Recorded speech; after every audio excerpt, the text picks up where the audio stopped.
हम ही कंफ्यूज हो गए होंगे, इसका मतलब अगर हम उन मीटिंगों में बैठे हैं तो हम ही कंफ्यूज रहे होंगे। आश्वासन दिया कि हम 6 सीटों पर विचार करेंगे, लेकिन जब रिजल्ट आया, घोषित की गई सीटें, तो समाजवादी पार्टी शून्य रही। विधानसभा स्तर पर कोई गठबंधन नहीं है इंडिया का, तो हम उसमें कभी मिलने नहीं जाती हमारी पार्टी के लोग, न अपनी हम सूची देते कांग्रेस के लोगों को, न कांग्रेस के लोगों का फोन उठाते। जैसा व्यवहार होगा समाजवादी पार्टी के साथ, वैसा ही व्यवहार उनको देखने को मिलेगा यहाँ पर। कांग्रेस पार्टी को कहना चाहता हूँ, अपने चिरकुट नेताओं से हमारी पार्टी के बारे में न बुलवाएं।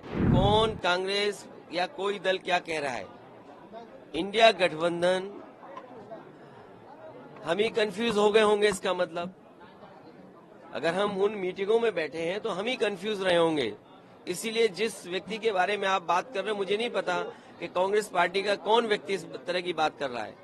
हमें तो ये लगा कि जब मध्य प्रदेश के मुख्यमंत्री जो रहे, पूर्व में कई बार मुख्यमंत्री रहे, वो रहे, उन्होंने मीटिंग बुलाई और पूछा समाजवादी पार्टी से।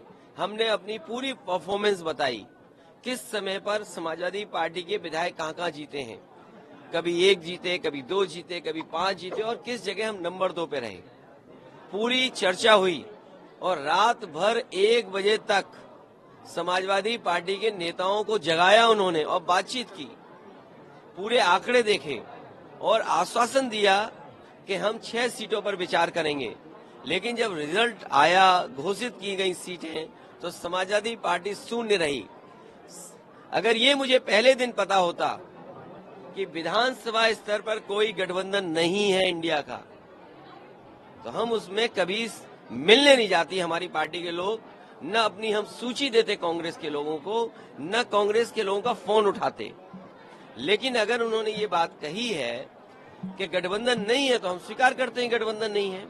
और गठबंधन अगर केवल उत्तर प्रदेश में केंद्र के लिए होगा तो उस समय विचार किया जाएगा, और जैसा व्यवहार होगा समाजवादी पार्टी के साथ, वैसा ही व्यवहार उनको देखने को मिलेगा यहाँ पर। अगर मुझे पता होता कि गठबंधन प्रदेश स्तर पे नहीं है, तो मैं समाजवादी पार्टी के नेताओं को दिग्विजय सिंह जी के पास नहीं भेजता। अगर मुझे ये पता होता कि समाजवादी पार्टी को प्रदेश स्तर पे गठबंधन नहीं कर रहे हैं, मैं कमलनाथ जी के पास अपनी पार्टी के लोगों को नहीं भेजता। और मुझे ये भरोसा होता कि कांग्रेस पार्टी के लोग धोखा देंगे, तो मैं उनकी बात पे भरोसा नहीं करता। मुझे बताया गया कि 6 सीटों पर आपके लिए सोचा गया है, विचार किया गया है और उस पर तय करेंगे। सिटिंग एमएलए की जगह आप सीट दे दोगे आप, और उम्मीद करोगे कि मैं आपके बारे में सच बोलूं, और जो बात बोलनी है उनको। मैं आपके माध्यम से कांग्रेस पार्टी को कहना चाहता हूं, अपने चिरकुट नेताओं से हमारी पार्टी के बारे में न बुलवाएं।